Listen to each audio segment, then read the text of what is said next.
Breaking news చూస్తున్నాము. బండి Bhagirath case final స్టేజ్కి చేరుకుంది. భగీరథ్కి సిట్ నోటీసెస్ని జారీ చేసింది. మధ్యాహ్నం 2 గంటలకు విచారణకు రావాలంటూ ఆదేశాలను జారీ చేసింది.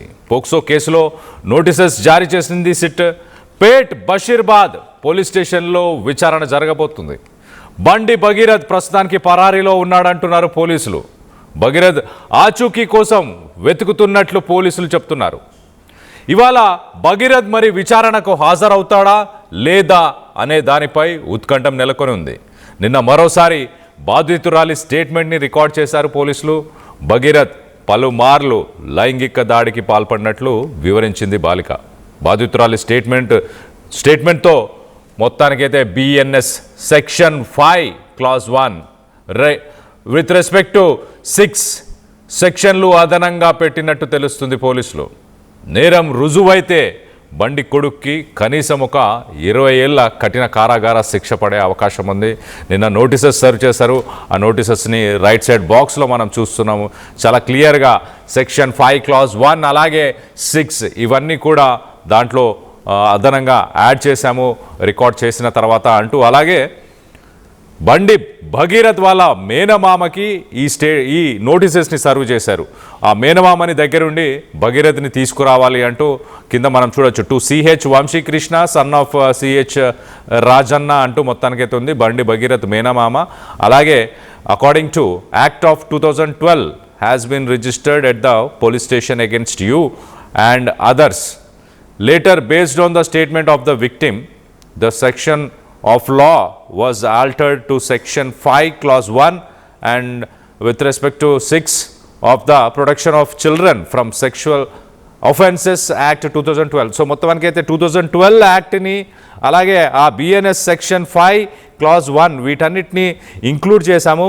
మరొకసారి ఆ విక్టిమ్ దగ్గర మరొకసారి స్టేట్మెంట్ తీసుకున్నాము అంటూ పోలీసులు మొత్తానికైతే అక్కడ మనం చూడొచ్చు. Inspector of police PS Pet Basheerabad Cyberabad. So మొత్తం మీద డీసీపీ రితిరాజ్ మొత్తానికి రంగం సిద్ధం చేసింది ఇవాళ ఇన్వెస్టిగేషన్ చేయడానికి. అలాగే ఇన్వెస్టిగేషన్తో పాటు మరి అరెస్ట్ చేస్తారా, దీనికి సంబంధించి మరింత డీటెయిల్గా మాట్లాడుకునే ప్రయత్నం చేద్దాం. ముందుగా బండి సంజయ్ ఆయన కొడుకుని ఉద్దేశించి ఏం మాట్లాడాడో ఒక్కసారి వినే ప్రయత్నం చేద్దాం. పనిచేసిన మీరందరూ బాగుండాలని కోరుకున్నా. ఇలా మీకోసం ఆలోచించి మీరే మీ మనిషి ఆలోచించి మీ కుటుంబ వ్యక్తికి ఆలోచించి నా కొడుకుకు టైం ఇవ్వలేదన్నా, నా కొడుకుతో మాట్లాడలేదన్నా. ఇవాళ అదే నా కొడుకును ఒక క్రిమినల్ లెక్క సమాజంలో చూపెట్టే ప్రయత్నం చేస్తే ఒక తండ్రిగా ఎట్లా భరిస్తారో ఒక్కసారి ఆలోచించురన్నా. నా కొడుకు ఎత్తాను, నేనేం తప్పు చేయలేనన్నా. మేము ఫ్రెండ్స్ ఉన్నానా, మేము తప్పు చేయలే, కలిసి ఉన్నాం, ఇలా విడిపోయినాం. నేను ఏ తప్పు చేయలే, నిజాయితీగా బయటికి వస్తా అని చెప్పి ఇలా నా కొడుకు ఎప్పటికీ నేను సమర్థిస్తలేనన్నా. తప్పు ఎవరు చేసినా కూడా నా కొడుకైనా సరే ఎవడైనా సరే చట్టం ముందు సమానులే. నా కొడుకు తప్పు చేస్తే తప్పకుండా నా కొడుకు శిక్ష 100% పడాల్సిందే. ఇలా నా కొడుకు ఒక రకమైన చట్టం, ఇంకో వ్యక్తికి ఇంకో రకమైన చట్టం ఉండాలని కోరుకునే వ్యక్తి బండి సంజయ్ గారు. సమాజంలో చట్టం ఎవరికి చుట్టం కాదు, సమాజంలో చట్టం అందరికీ సమానమైన విషయాన్ని ఇవాళ నేను స్పష్టం చేస్తున్నానా. ఇవాళ నేను ఎట్లా వెళ్ళినో, నేను ఏ దారిలో వెళ్ళినో అదే దారిలో నా భార్య వస్తుందని ఇప్పుడు మీకు అందరూ తెలుసు అన్న. నేను మళ్ళీ ఈ నిలవత మళ్ళీ కంటెంట్ అంటారు, అదో బాధ మళ్ళీ ఏమి నాకు కంటెంట్ కాదన్నది. ఇవాళ నేను ఎట్లా పోతున్నాను మీకు మామూలుగా తెలుసు. నేను ఏ దారిలో పోతున్నానో నా భార్య కూడా నా దారిలో వచ్చిందన్న. మీకు మా భార్య ఉద్యోగం చేస్తుంది బ్యాంకులో ఉద్యోగం చేస్తే నేను అడిగిన ఎందుకు లీవ్ పెట్టినామమ్మా అని అడిగిన. నేను బ్యాంకు పోతే నా బ్యాంకు కస్టమర్ కడుకోమని కలకత్తాలో బ్యాంక్ వస్తున్నారు. ఏదో సమస్య కోసం వస్తారు. అన్న అక్క వదినా ఇవాళ సంజయ్కి చెప్పన్నా, ఏదో పని మీద చేస్తే బ్యాంకులు బాగా డిస్టర్బ్ అవుతుందని చెప్పి లాస్ట్కు లీవ్ పెట్టి ఇంట్లో కూర్చుందన్న. ఇలా కార్యకర్తలందరూ నాకంటే ఎక్కువ కోసం పనిచేస్తున్నా. ఇక్కడ హోం సహాయక మంత్రి బండి సంజయ్ చాలా క్లియర్గా నా కొడుకుతో కూడా మాట్లాడే టైం దొరకలేదు, టైము మీకే ఇస్తున్నా, మీకోసమే పని చేస్తున్నా అంటూ ఆయన మొదలుపెట్టాడు. సో చాలా క్లియర్, కొడుకుతో మాట్లాడలేదంటున్నావు. మరి బండి భగీరథ్ ఎక్కడున్నాడు? పరారీలో ఉన్నాడా, లేక అతన్ని ఎవరైనా దాచిపెట్టారా? అతనికి ఎవరు సపోర్ట్ చేస్తున్నారు? ఎక్కడున్నాడు బండి భగీరథ్? మేనమామకి నోటీసులు పంపించారు. మరో పక్కన తండ్రికి కాదు, తల్లికి కాదు, ఇంట్లో ఫ్యామిలీ మెంబర్స్ కాకుండా మేనమామ పేరు మీద నోటీసెస్ని సర్వ్ చేశారు. మేనమామ తీసుకురావాలంటూ. మరి మేనమామ దగ్గర బండి భగీరథ్ ప్రస్తుతానికి ఉన్నాడా? మరో పక్కన పోలీసులు ఏమంటున్నారు? పోలీసులు చాలా క్లియర్గా బండి భగీరథ్ని మేము అప్రోచ్ అవ్వాలి, పట్టుకోవాలని మేము ప్రయత్నిస్తున్నాము, ఆయన దొరకట్లేదు ప్రస్తుతానికి, కానీ ఖచ్చితంగా పట్టుకుంటామంటూ ఇటు డీసీపీ రితిరాజ్ మాట్లాడుకొస్తుంది.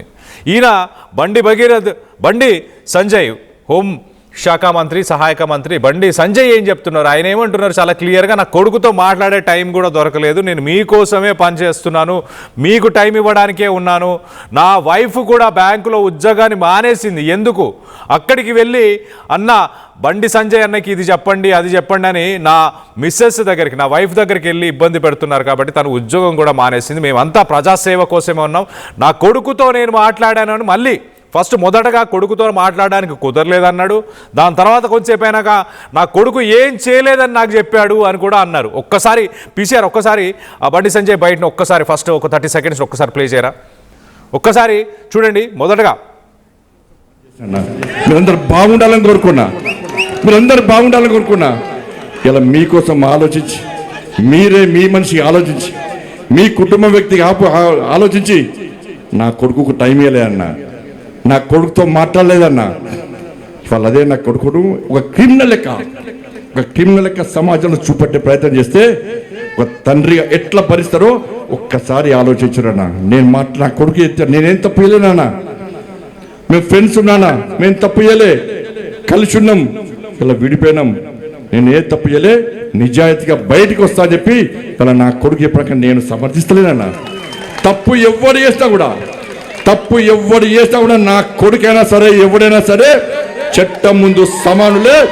నా కొడుకు తప్పు చేస్తే తప్పకుండా నా కొడుకు శిక్ష 100% పడాల్సిందే.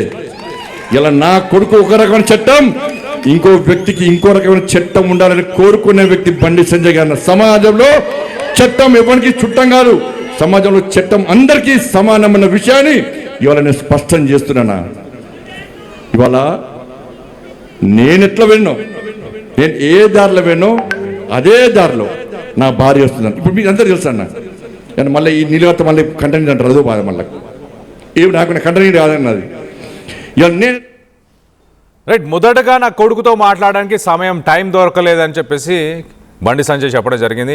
దాని తర్వాత ఇమీడియట్గా మేము ఫ్రెండ్స్గానే ఉన్నాం నాన్న, తర్వాత విడిపోయినాం, నేనేం తప్పు చేయలేదని నా కొడుకు నాకు చెప్పిండు, నా కొడుకు ఏ తప్పు చేయలేదు, చట్టం ఖచ్చితంగా తన పని తాను చేసుకుంటూ పోతుంది, చట్టం ముందు ఎవరు అతిథులు కాదు, అందరూ ఒకటే అంటూ కూడా ఆయన మాట్లాడారు. నా కొడుకును ఒక క్రిమినల్గా ముద్ర వేయాలని ప్రయత్నం చేస్తున్నారంటూ ఆయన మాట్లాడాడు. మరోపక్కన మరి పోలీసులు ఏం చెప్తున్నారు? డీసీపీ ఒక్కసారి ఆయన మాట్లాడిన మాటలైతే కొంత కన్ఫ్యూజింగ్గా ఉన్నాయి. మొదటగా నా కొడుకుతో మాట్లాడడానికి నాకు సమయం దొరకలేదు అని అన్నారు. తర్వాత మేమిద్దరం ఫ్రెండ్స్గానే ఉన్నాం నాన్న, విడిపోయాము అని నా కొడుకు నాకు చెప్పాడు, ఏ తప్పు చేయలేదని చెప్పాడు అంటూ మాట్లాడారు. సో డీసీపీ పోలీసు వాళ్ళు మాత్రం బండి భగీరథ్ ఎక్కడున్నాడో మాకు అందుబాటులో లేడు, ఆయన వెతుకుతున్నాము, పట్టుకునే ప్రయత్నం చేస్తున్నాము అంటూ డీసీపీ చెప్తుంది. మరి తండ్రి దగ్గర లేడు, తండ్రి టైం లేదంటున్నాడు, మాట్లాడినా అంటున్నాడు, నా కొడుకు ఇలా చెప్పాడని చెప్పేసి బండి సంజయ్ 2 మాటలు అయితే మాట్లాడాడు. మరోపక్కన మేనమామకి నోటీసెస్ని సర్వ్ చేశారు. భగీరథ్ ఎక్కడున్నాడు? ఒకసారి పోలీసులు ఏమంటున్నారు, ఒకసారి పోలీసుల మాటల్లోనే ఒక్కసారి వినే ప్రయత్నం చేద్దాం. గురించి కూడా మేము ఇప్పుడు ఇన్ఫర్మేషన్ సిడిఆర్ నుంచి మేము ప్రయత్నం చేస్తున్నాము, మనకు దొరకతే అతన్ని మేము ఖచ్చితంగా పట్టుకుంటాం. అక్యూజ్ గురించి కూడా మేము ఇప్పుడు ఇన్ఫర్మేషన్ సిడిఆర్ నుంచి మేము ప్రయత్నం చేస్తున్నాము, మనకు దొరకతే అతన్ని మేము ఖచ్చితంగా పట్టుకుంటాం. అక్యూజ్ గురించి కూడా మేము ఇప్పుడు ఇన్ఫర్మేషన్ సిడిఆర్ నుంచి మేము ప్రయత్నం చేస్తున్నాము, మనకు దొరకతే అతన్ని మేము ఖచ్చితంగా పట్టుకుంటాం. అక్యూజ్ డీసీపీ రితిరాజ్ చాలా క్లియర్గా అక్యూజ్ గురించి మేము వెతుకుతూ ఉన్నాము, మాకు దొరకలేదు, అతన్ని ఖచ్చితంగా పట్టుకుంటాము అంటూ ఆయన చెప్పడం చాలా క్లియర్గా అర్థమవుతుంది. అంటే పోలీసులకి అందుబాటులో లేడు, మరి తండ్రికి అందుబాటులో లేడు అంటున్నాడు. తండ్రి ఏమో మరో పక్కన మేము ఫ్రెండ్స్గానే ఉండి విడిపోయామని చెప్పి తండ్రితో చెప్పాడు అని బండి సంజయ్ కూడా అంటున్నాడు. సో రెండు మాటలు అయితే వస్తున్నాయి. సో బండి సంజయ్కి కాంటాక్ట్లో ఉన్నారా లేదా, సరే కాంటాక్ట్లో ఉన్నారా లేదా అనేది పక్కన పెడితే పోలీసులకి అందుబాటులో అయితే లేరని పోలీసులు చెప్తున్నారు. మరో పక్కన ఇవాళ ఇన్వెస్టిగేషన్కి మరి మేనమామ దగ్గరుండి తీసుకొని వస్తున్నాడా లేదా, దీనికి సంబంధించి మరింత అప్డేట్ తీసుకునే ప్రయత్నం చేద్దాం. ఇటు మా ప్రతినిధి ఇన్నారెడ్డి అందుబాటులో ఉన్నారు. ఇన్నారెడ్డితో మాట్లాడి తెలుసుకునే ప్రయత్నం చేద్దాం. ఇన్నారెడ్డి చెప్పండి, ఎలా చూడాలి ఇవాళ మరి మేనమామతో బండి భగీరథ్ పోలీస్ స్టేషన్కి ఇన్వెస్టిగేషన్కి వచ్చే అవకాశం ఉందా? వచ్చిన తర్వాత తనని అరెస్ట్ చేసే అథారిటీ కానీ రైట్స్ కానీ ఇప్పుడున్న కేసు ప్రకారం, కేసులో ఉన్న సెక్షన్స్ ప్రకారం అరెస్ట్ చేసే అవకాశం ఏమైనా ఉందా? కళ్యాణ్, మన టోటల్ సినారియో మనం చూస్తే ఖచ్చితంగా ఈ రోజు మధ్యాహ్నం ఎట్టి పరిస్థితుల్లో 2 గంటలకు రావాలి. అయితే మీరు ఒక మాట మెన్షన్ చేశారు, ఈ మేనమామకు నోటీస్ పంపించారని చెప్పి. అంటే ఆయన లొకేషన్ సంబంధించి పోలీస్ దగ్గర ఉన్న సమాచారం ఏవైతే ఉందో వాళ్ళ మేనమామ దగ్గర షెల్టర్ తీసుకున్నారన్న సమాచారం మేరకు వాళ్ళ మేనమామకి ఈ నోటీస్ పంపించడం జరిగింది. మనం చూస్తే ఖచ్చితంగా ఆయన పేట్ బడ్జెట్ పగలో ఈ రోజు అటెండ్ అవ్వాల్సి ఉంది. ఇక్కడ కళ్యాణ్ మనం విషయం చాలా స్పష్టంగా గమనించాలి. ఈయన 14వ తారీఖున కోర్టులో విచారణ జరిగే అవకాశం ఉంది. ఇంటర్మ్ బెయిల్ గురించి అప్లై చేసుకున్నాడు. కానీ ఈ లోపలనే మనం గమనించాల్సిన విషయం ఏంటంటే దాదాపుగా 2 సార్లు ఆ మహిళ ఎవరైతే బాధితురాలు ఉన్నారో బాధితురాలని విచారణ చేయడం జరిగింది. 2 సార్లు విచారణ చేసిన తర్వాత కొన్ని చాలా కీలకమైన అంశాలను ఆమె చెప్పిన తర్వాత ఎఫ్ఐఆర్ కూడా ఆల్టరేషన్ చేశారు. అంటే ఖచ్చితంగా దీంట్లో చాలా కీలకమైన అంశాలు అనేవి దీంట్లో ఇంక్లూడ్ అయి ఉన్నాయి. తర్వాత చాలా సమాచారం ఆమె ఇచ్చింది కాబట్టి దాని మీద వివరణ కావాలని చెప్పి కూడా ఈ నోటీసులో పేర్కొన్న నేపథ్యంలో ఈ రోజు 2 గంటలకు కనుక వస్తే ఖచ్చితంగా అరెస్ట్ చేస్తారు. అంటే దీంట్లో మనం ఒక విషయం గమనించాలి కళ్యాణ్, ఎందుకు అరెస్ట్ చేస్తా అనుకుంటే ఇప్పటికే మనం చూసాం, ఎప్పుడైతే కేసు నమోదైందో, ఎప్పుడైతే ఇష్యూ బయటకు వచ్చిందో కౌంటర్ గా ఆయన కరీంనగర్ లో కేసు పెట్టడం, అలాగనే వీళ్ళిద్దరి పర్సనల్ ఫొటోస్ ఏమైతే ఉన్నాయో అంటే బయటికి పెట్టకూడదు, ఒక పక్కన మహేంద్ర అని తెలుసు, విషయం అని తెలుసు, మరి కౌంటర్ గా వాళ్ళు ఈ ఫోటో రిలీజ్ చేయడం అనేది కూడా ఆమె యొక్క భవిష్యత్తును గందరగోళం నడుతా ఉందా, ఆ సెన్సిటివ్ ఇంకా పెరిగిపోయింది. కాబట్టి ఖచ్చితంగా వాళ్ళ ఫాదర్ ఎవరైతే ఉన్నారో ఆయన హోంశాఖలో ఉన్నాడు కాబట్టి ఇందులో ఈ సాక్ష్యాలను తారుమారేసే అవకాశం ఉంది, సాక్షులను ప్రభావితం చేసే అవకాశం ఉందని చెప్పిన నేపథ్యంలో ఖచ్చితంగా అరెస్ట్ చేయడం జరుగుతుంది. ఎందుకంటే ఇప్పుడు జరిగిన ప్రతి విషయాన్ని కూడా పోలీసులు చాలా కీలకంగా ప్రతి విషయాన్ని కూడా గమనిస్తా ఉన్నారు. సో గమనిస్తున్న నేపథ్యంలో ఈ విషయం సెన్సిటివిటీని బట్టి 2 గంటల కనుక వస్తే అరెస్ట్ చేసే అవకాశం అయితే ఉంది. ఒకవేళ రాకపోతే ఇప్పుడు ఒక విషయం గమనించారు కళ్యాణ్, ఒకవేళ రాకపోతే రేపు పొద్దున్న ఇంటర్వ్యూ బెయిల్ సంబంధించిన ఆర్గ్యుమెంట్స్ లో ప్రధానమైన కారణం అవుతుంది. మేము నోటీస్ ఇచ్చాము కానీ ఆయన రాలేదు అని చెప్పండి. తర్వాత ఒకవేళ వస్తే అరెస్ట్ చేస్తారన్న భయం ఉంది. ఖచ్చితంగా ఆ దిశగా కూడా పోలీసు అడుగు వేస్తా ఉన్నారు. ఒకవేళ రాకపోతే ఖచ్చితంగా 14వ తారీఖున విచారణ లోపలనే ఆయన్ను అరెస్ట్ చేసే అవకాశాలు స్పష్టంగా ఉన్నాయి. ఏది అయినప్పటికీ ఒక మహిళా డైనమిక్ ఐపీఎస్ ఆఫీసర్ ఆధ్వర్యంలో ఇన్వెస్టిగేషన్ కాబట్టి అది కూడా 2వసారి జరిగిన విచారణలో తీసుకున్న స్టేట్మెంట్ లో చాలా విషయాలు బయటకు వచ్చే చాలా కీలకమైన అంశాలు, దానికి సంబంధించిన సాక్ష్యాలు కూడా ఆమె ప్రొడ్యూస్ చేసింది పోలీసుల ముందు ఆ విచారణలో భాగంగా చెప్పిన నేపథ్యంలోనే ఈ ఎఫ్ఐఆర్ ను ఆల్టరేషన్ చేసి అంటే బిఎన్ఎస్ సెక్షన్ లో సంబంధించిన ఆల్టరేషన్ జరిగింది కాబట్టి అవి ఇంప్లిమెంట్ చేసి దాదాపుగా అతను 20 సంవత్సరాలు జైలుకి ఇవ్వడే అవకాశం ఉన్నప్పుడు కూడా లీగల్ గా అడ్వకేట్ చెప్తున్న పరిస్థితి చూస్తా ఉన్నాం. ఓవరాల్గా ఈ సినారియోలో ఈ రోజు వస్తాడా రాడా అన్నది, వచ్చినా రాకపోయినా రెండిట్లో కూడా ఆయన ఖచ్చితంగా థ్రెడ్ ఉంది. రాకపోతే ఇంకా టైట్ అవుతుంది. ఎందుకంటే రేపు ఇంటర్వ్యూ బెయిల్ లో ఈయన తప్పించుకునే ప్రయత్నం చేస్తాడు. తప్పు చేయకపోతే తప్పించుకోవాల్సిన అవసరం ఏంటి? బెయిల్ అనేది ఎవరికైనా సరే అదొక హక్కు, ఎవరైనా బెయిల్ అప్లై చేసుకోవచ్చు. కానీ పోలీసులు విచారణకు పిలిచినప్పుడు రాకుండా పోవడం అనేది ఖచ్చితంగా ఇంటర్వ్యూ బెయిల్ లో అదొక కాజ్ అవుతుంది. సో ఆ కాజును తప్పించుకుంటాడా, వచ్చి విచారణ హాజరవుతాడా, విచారణ హాజరైతే అరెస్ట్ చేస్తారన్న విషయం చాలా స్పష్టంగా తెలుసు. ఎందుకంటే జరుగుతున్న సినారియోలో 2 సార్లు ఇచ్చిన స్టేట్మెంట్ లో ఇప్పటి వరకు పోలీసులు ఇన్వెస్టిగేషన్ లో వచ్చిన అంశాల ఆధారంగా డెఫినెట్ గా అరెస్ట్ చేసే అవకాశాలు ఉన్నాయి. మనం చెప్పుకున్నాం ఆల్రెడీ. అంటే కేసులు తారుమారేసే అవకాశం ఉంది, సాక్షులు ప్రభావితం చేసే అవకాశం ఉందన్న కారణంగా. ఇంకొకటి కళ్యాణ్, ఆయన వస్తే పూర్తి స్థాయిలో పోలీసుల విచారణకు సహకరిస్తారని చెప్పారు. దాని మీద కూడా అనుమానాల నేపథ్యంలో అరెస్ట్ అవడానికి ఎక్కువ కారణాలు కాబట్టి మరి వస్తాడా రాడా అని దాని మీద సస్పెన్స్ కొనసాగుతా ఉంది కళ్యాణ్. అయితే ఇన్నారెడ్డి ఈ నోటీసెస్ ఏవైతే సర్వ్ చేసారో ఆ నోటీసెస్లో ఇప్పుడు సెక్షన్ 5 క్లాజ్ 1 అలాగే సెక్షన్ 6 ఈ రెండింటిని జతపరుస్తున్నామంటూ ఆ నోటీసెస్లో క్లియర్గా మెన్షన్ చేస్తుంది. అలాగే కేసు బండి భగీరథ్ అండ్ అదర్స్ అని ఉంది. అంటే ఈ అమ్మాయికి సంబంధించిన ఇన్ఫర్మేషన్, ఈ విక్టిమ్కి సంబంధించిన ఇన్ఫర్మేషన్ లీక్ చేసిన వాళ్ళ అదర్స్ అంటే ఇంకెవరిపైనా ఆ కేసులో నమోదైన దానికి సంబంధించి ఏమైనా ఇన్ఫర్మేషన్ ఉందా? అయితే దీనికి సంబంధించి దీంట్లో ఇన్వెస్టిగేషన్ లో ఇప్పుడు ఏదైనా ఒక కేసు కానీ క్రైమ్ గా జరిగినప్పుడు అతను ఉన్నాడా, అతనితో పాటు ఎవరైనా ఉన్నారా, ఎవరైనా సహకరించారా, ఈ మూడింటి మీదనే ఇన్వెస్టిగేషన్ అనేది డీప్ ఇన్వెస్టిగేషన్ కొనసాగే అవకాశం ఉంది. దీంట్లో ఎక్కడైతే ఈ మద్యం దాగించాడు, నా మీద అసభ్యంగా ప్రవర్తించారు చెప్పని ఏమైతే కేసు ఫైల్ అయిందో ఆ సమయంలో ఎవరున్నారు, ఎవరు సహకరించారు దానికి సంబంధించి ఇప్పటికే ఒక డీటెయిల్ రిపోర్ట్ అయితే ఉంది.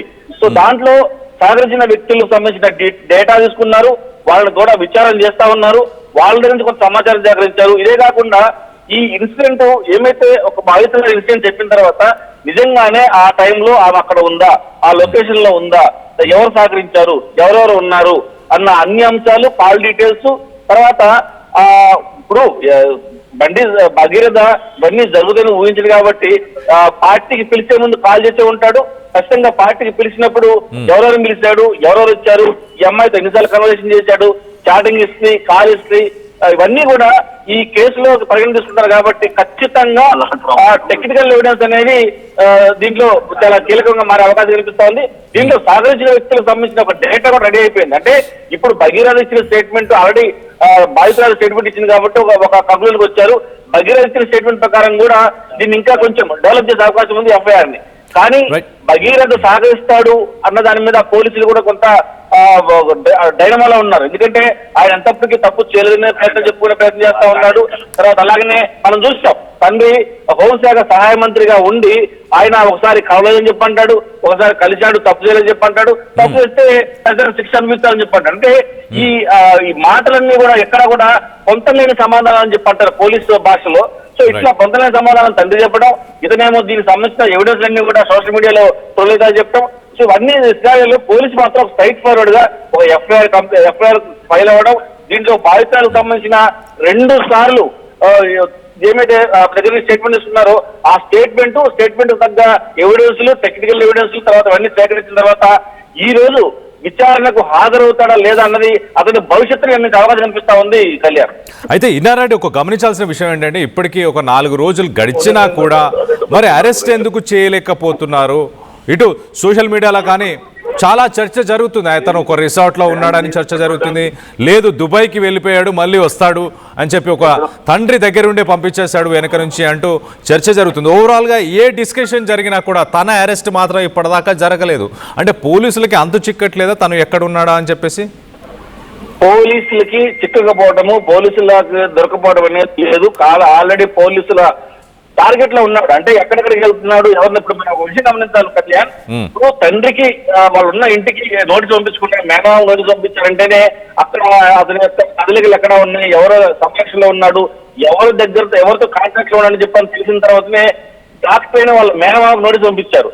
సో ఇదే కాకుండా ఏదైనా ఒక లీగల్ ప్రొసీడింగ్ నడుస్తా ఉంది, ఒక సెన్సిటివ్ కేసు, అది కూడా మనం ఇంకో విషయం గమనించాలి. వాళ్ళ నాన్న హోంశాఖ సహాయ మంత్రి చేశారు కాబట్టి పోలీసులు వేసే ప్రతి స్టెప్, అంటే ఒక స్టెప్ తీసుకొని బదనాం కాకుండా ప్రతిదీ కూడా ఒక స్టెప్ తీసుకొని ముందుకెళ్ళారంటే దానికి ఆ సమాధానం చెప్పాల్సిన బాధ్యత డిపార్ట్మెంట్ ఉంది. కాబట్టి హడావుడిగా అరెస్ట్ చేసి హడావుడిగా రిమాండ్ చేయడం కంటే కూడా టెక్నికల్ ఎవిడెన్స్ సేకరించి పూర్తి స్థాయిలో దానికి సంబంధించిన ఆధారాలతో సహా అరెస్ట్ చేద్దామని చెప్పని కూడా పోలీసులు చేస్తున్న పరిస్థితులు చూస్తా ఉన్నాం. ఏదైనప్పటికీ కూడా ఈ కేసులో భగీరథ ఖచ్చితంగా దీంట్లో పోలీసులు విచారణ ఎదుర్కోవాల్సిన అవసరం అయితే ఉంది. ఈ రోజు రాకపోతే మాత్రం రేపొద్దున ఆయన తీసుకున్న బెయిల్ పిటిషన్ లో కూడా ఇది ఒక కారణమై ఆ బెయిల్ రిజెక్ట్ అయ్యే కారణం కూడా అవుతుంది. కాబట్టి పోలీసులు చాలా ప్లాన్డ్ గా ఈ రోజు నోటీస్ జారీ చేసి ఈ రోజు విచారణ హాజరు కావాలని చెప్పిన నేపథ్యంలో మరి జరగబోయే పరిణామాలకు ఎలా ఉంటాయి, తర్వాత పోలీసులు తీసుకున్న స్టెప్ అంతా ఎలా ఉంటుంది, సివి ఆనంద్ పర్యవేక్షణలో రుతురాజ్ ఐపీఎస్ ఆఫీస్, మహిళా ఆఫీస్ రాజ్యంలో జరుగుతున్న ఇన్వెస్టిగేషన్ అనేది చాలా పకడ్బందీగా చాలా ప్లాన్ గా జరుగుతుంది. దాంట్లో భాగంగానే ఈ రోజు విచారణకు పిలిచారని చెప్పుకోవచ్చు. విచారణకు వచ్చినా రాకపోయినా కూడా భగీరథ డెఫినెట్ గా పోలీసులు అరెస్ట్ చేసే అవకాశం కనిపిస్తా ఉంది. విచారణ ఖచ్చితంగా ఎదుర్కోవాలి. అంటే ఈ 2 సార్లు ఎవరైతే బాధితులు స్టేట్మెంట్ లో ఇచ్చిన సాక్ష్యాలకు సంబంధించి ఖచ్చితంగా సమాధానం చెప్పాల్సిన అవసరం ఉంది. అయితే ఎందుకంటే వస్తారా రాడా, వచ్చినా రాకపోయినా భగీరథ మాత్రం పోలీసుల ఇన్వెస్టిగేషన్ ఎదుర్కోవాల్సిందే, సేకరించిన సాక్ష్యాలకు సమాధానం చెప్పాల్సిందే. ఆయన మన వాళ్ళ నాన్న ఇన్ని చెప్పినా కూడా రకరకాల సమాధానం చెప్తున్నారు. ఒకసారి లేడంటాడు, ఒకసారి ఉన్నాడంటాడు, మరోసారేమో కేసు ఇలాంటి శిక్ష అర్హులని చెప్తున్నారు. సో రకరకాలుగా మాట్లాడుతున్నా కూడా ఒక తండ్రిగా ఆయన మాట్లాడుతున్నది మాకు అనుకోవచ్చు. కాకపోతే తప్పు చేసిన కొడుకు అలాగనే కొడుకుని రక్షించే ప్రయత్నం డెఫినెట్ గా చేస్తాడు. మరి ఇలాంటి సమయంలో అతన్ని కదలికలు ఎప్పటికప్పుడు పోలీసు అబ్జర్వేషన్ ఉంది, పోలీసు టీం కనుసనలోనే ఆయన ఉన్నాడని చెప్పారు కూడా మన సమాజంలో వెళ్తా ఉంది. ఖచ్చితంగా ఈ రోజు 2 గంటలకి వస్తారని భావిద్దాం. కాకపోతే మాత్రం ఇంకా క్రిటికల్ గా మారే అవకాశం ఉంది. ఈయన కేసులు భగీరథ కేసులు అని చెప్పని మనకు సమాజం అంతా ఉంది. Kalyan right Nareddy, thanks for the latest update. మొత్తం మీద బండి భగీరథ మరి ఇప్పటికీ పోలీసులకి ఎందుకు అంతు చిక్కట్లేదు? అతని ఇన్ఫర్మేషన్ని మేము తీస్తున్నాము, టెక్నికల్ ఇన్ఫర్మేషన్ని తీస్తున్నాము, ఆయన ఎక్కడున్నాడో లొకేషన్స్ని ట్రేస్ చేసే ప్రయత్నం చేస్తున్నాము అన్న మాటలు పోలీసులు చెప్తున్నారు. కానీ వాస్తవానికి అతను బయట ఉంటే సాక్షులను మభ్యపెట్టే అవకాశం ఉంటుంది, సాక్ష్యాలను డైల్యూట్ చేసే అవకాశం ఉంటుంది. ఇలాంటి వాటిని ఎందుకు పరిగణలోకి తీసుకోవట్లేదు పోలీసులు? ఎందుకు అరెస్ట్ చేయడానికి ఇంకా వెనకాడుతున్నారు? నోటీసెస్ సర్వ్ చేసి ఏదో పెళ్ళికో ఫంక్షన్కో ఇంటికో పిలిచినట్టు తీరిగ్గా మధ్యాహ్నం 2 గంటలకు రండి అంటూ పిలుస్తారా? ఇది పోక్సో కేసా లేకపోతే వేరే కేసు అనుకుంటున్నారా పోలీసులు? నాకు అర్థం కావట్లేదు. మరొక విషయం ఏంటంటే ఇక్కడ గమనించాల్సిన విషయం ఏంటంటే తండ్రేమో ఒకసారి నేను మాట్లాడలేదు అంటాడు, ఇంకొకసారి నా కొడుకు నాకు చెప్పాడు, మేము జస్ట్ ఫ్రెండ్స్గా ఉన్నాం విడిపోయామంటూ నా కొడుకు చెప్పాడు అంటూ కూడా మరి ఇంకొక మాట మాట్లాడుతున్నారు. గమనించాల్సిన విషయం ఏంటంటే కేంద్ర హోంశాఖ సహాయక మంత్రి ఏ డిపార్ట్మెంట్ అయితే ఈ కేసును డీల్ చేస్తుందో దానికి సెంట్రల్ మినిస్టర్ అలాంటి అంత పవర్ఫుల్ డిజగ్నేషన్లో ఉన్న పర్సన్ కాబట్టి మరి సాక్షులు కానీ మిగతా విషయాలు కానీ ఏమైనా పక్కకు జరిపే, మభ్యపెట్టే, లేకపోతే వాటిని డైల్యూట్ చేసే, ఎవిడెన్సెస్ని తారుమారు చేసే అవకాశాలు ఉంటే కదా ఖచ్చితంగా మరి పోలీసెస్ ఇమీడియట్గా ఎందుకు యాక్షన్ తీసుకోవట్లేదు? సోషల్ మీడియాలో ఎన్నో కథనాలు వస్తున్నాయి. గతంలో బీజేపీకి సంబంధించిన నాయకులను కంపేర్ చేస్తున్నారు. బీజేపీకి సంబంధించిన నాయకులు ఉత్తరప్రదేశ్, బీహార్ కావచ్చు, మిగతా రాష్ట్రాల్లో ఉన్న వాళ్ళు ఎవరిపైన అయితే ఇలాంటి పోక్సో కేసులు అయినాయో వాళ్ళ పరిస్థితులు ఏంటి, వాళ్ళ కేసులు హీరింగ్స్ ఎక్కడ దాకా వచ్చాయి, వాళ్ళపైన జైలు శిక్షలు పడ్డాయా లేవా అంటూ కంపారిజన్ స్టార్ట్ చేశారు సోషల్ మీడియా మాధ్యమంలో. మరోపక్క మరి బండి భగీరథని ఎందుకు అరెస్ట్ చేయలేకపోతున్నారు ఇప్పటిదాకా? గతంలో ఒక లారీ డ్రైవర్ చేసిన ఇన్సిడెంట్కి తనని ఇమీడియట్గా మరి షూటెడ్ సైట్ ఆర్డర్స్ని ఇష్యూ చేశారు, తనని ఎన్కౌంటర్ చేశారు. అలాంటి పరిస్థితులు జరిగాయి. మరి అతనికి ఒక న్యాయం, సామాన్యుడికి ఒక న్యాయం, కేంద్ర సహాయక మంత్రి హోంశాఖ మంత్రి కొడుకుకు ఒక న్యాయమా అంటూ చాలామంది ప్రస్తుతానికి నెటిజన్స్ సోషల్ మీడియా మాధ్యమంలో ప్రశ్నిస్తున్నారు. దీనికి సంబంధించి మీరేమనుకుంటున్నారు? వాస్తవానికి మరి ఎందుకు ఇంత జాప్యం జరుగుతుందని మీరు భావిస్తున్నారా? నిజంగానే తనని ఇవాళ ఇన్వెస్టిగేషన్కి వస్తాడని కూడా మీరు భావిస్తున్నారా బండి భగీరథ్? దీనిపై మీ అభిప్రాయాలు ఏంటనేది కింద కామెంట్ రూపంలో తెలియపరచండి. ఒక్కసారి బండి సంజయ్ కేంద్ర హోంశాఖ సహాయక మంత్రి ఆయన ఏం మాట్లాడారు ఒక్కసారి ఆయన మాటల్లో వినండి. కోసం పనిచేస్తున్నా, మీరందరూ బాగుండాలని కోరుకున్నా, ఇలా మీకోసం ఆలోచించి, మీరే మీ మనిషి ఆలోచించి, మీ కుటుంబ వ్యక్తికి ఆలోచించి నా కొడుకుకు టైం ఇవ్వలేదన్నా, నా కొడుకుతో మాట్లాడలేదన్నా. ఇవాళ అదే నా కొడుకును ఒక క్రిమినల్ లెక్క సమాజంలో చూపెట్టే ప్రయత్నం చేస్తే ఒక తండ్రిగా ఎట్లా భరిస్తారో ఒక్కసారి ఆలోచించురన్నా. నా కొడుకు నేనేం తప్పు చేయలేనా? మేము ఫ్రెండ్స్ ఉన్నానా? మేము తప్పు చేయలే, కలిసి ఉన్నాం, ఇలా విడిపోయినాం, నేను ఏ తప్పు చేయలే, నిజాయితీగా బయటికి వస్తా అని చెప్పి ఇలా నా కొడుకు ఎప్పటికీ నేను సమర్థిస్తలేనన్నా. తప్పు ఎవరు చేస్తా కూడా నా కొడుకైనా సరే ఎవడైనా సరే చట్టం ముందు సమానులే. నా కొడుకు తప్పు చేస్తే తప్పకుండా నా కొడుకు శిక్ష 100% పడాల్సిందే. ఇలా నా కొడుకు ఒక రకమైన చట్టం, ఇంకో వ్యక్తికి ఇంకో రకమైన చట్టం ఉండాలని కోరుకునే వ్యక్తి బండి సంజయ్ గారు. సమాజంలో చట్టం ఎవరికి చుట్టం కాదు, సమాజంలో చట్టం అందరికీ సమానమైన విషయాన్ని ఇవాళ నేను స్పష్టం చేస్తున్నానా. ఇవాళ నేను ఎట్లా వెళ్ళినో, నేను ఏ దారిలో వెళ్ళినో అదే దారిలో నా భార్య వస్తుందని. ఇప్పుడు మీకు అందరూ తెలుసు అన్న, నేను మళ్ళీ ఈ నీళ్ళతో మళ్ళీ కంటెంట్ అంటారు, అదో బాధ మళ్ళీ ఏమి రాకుండా కంటెంట్ కాదన్నది. ఇక నేను ఎట్లా పోతున్నాను మీకు మామూలుగా తెలుసు. నేను ఏ దారిలో పోతున్నానో నా భార్య కూడా నా దారిలో వచ్చిందన్న. మీకు మా భార్య ఉద్యోగం చేస్తుంది బ్యాంకులో ఉద్యోగం చేస్తే నేను అడిగిన ఎందుకు లీవ్ పెట్టినామమ్మా అని అడిగిన. నేను బ్యాంకుకు పోతే నా బ్యాంకు కస్టమర్ కడుకోమని కార్యకర్తలు బ్యాంక్ వస్తారు అన్నది. ఏదో సమస్య కోసం వస్తారు. అన్న అక్క వదిన ఇవాళ సంజయకి చెప్పన్నా, ఏదో పని మీద చేస్తే బ్యాంకులు బాగా డిస్టర్బ్ అవుతుందని చెప్పి లాస్ట్కు లీవ్ పెట్టి ఇంట్లో కూర్చుంది అన్న. ఇలా కార్యకర్త రైట్, నా కొడుకును ఒక క్రిమినల్గా ముద్ర వేసే ప్రయత్నం చేస్తున్నారు కావాలనే. నా కొడుకు ఆల్రెడీ మేము జస్ట్ ఫ్రెండ్స్గానే ఉన్నాం, విడిపోయామంటూ నాకు చెప్పాడు అంటూ ఆయన మాట్లాడుకొచ్చారు. ఇప్పుడు మీకోసమే బయటకు వచ్చాను, మీకే టైం ఇవ్వగలుగుతున్నాను, నా కొడుకు టైంకి ఇవ్వలేకపోయాను అంటూ కూడా ఆయన మాట్లాడారు. మరోపక్కన పోలీసులు ఏమంటున్నారు, పోలీసులేమో బండి భగీరథ్ అందుబాటులో లేడు, వెతుకుతున్నాము అంటూ పోలీసులు అడుగుతున్నారు. పోలీసులు ఒకసారి ఏం మాట్లాడుతున్నారు, పోలీసుల మాటల్లోనే వినే ప్రయత్నం చేద్దాం. కూడా మేము ఇప్పుడు ఇన్ఫర్మేషన్ సిడిఆర్ నుంచి మేము ప్రయత్నం చేస్తున్నాము. వాళ్ళకు దొరకతే అతన్ని మేము ఖచ్చితంగా పట్టుకుంటాం. అక్యూజ్ గురించి కూడా మేము ఇప్పుడు ఇన్ఫర్మేషన్ సిడిఆర్ నుంచి మేము ప్రయత్నం చేస్తున్నాము. వాళ్ళకు దొరకతే అతన్ని మేము ఖచ్చితంగా పట్టుకుంటాం. అక్యూజ్ గురించి కూడా మేము ఇప్పుడు ఇన్ఫర్మేషన్ సిడిఆర్ నుంచి మేము ప్రయత్నం చేస్తున్నాము.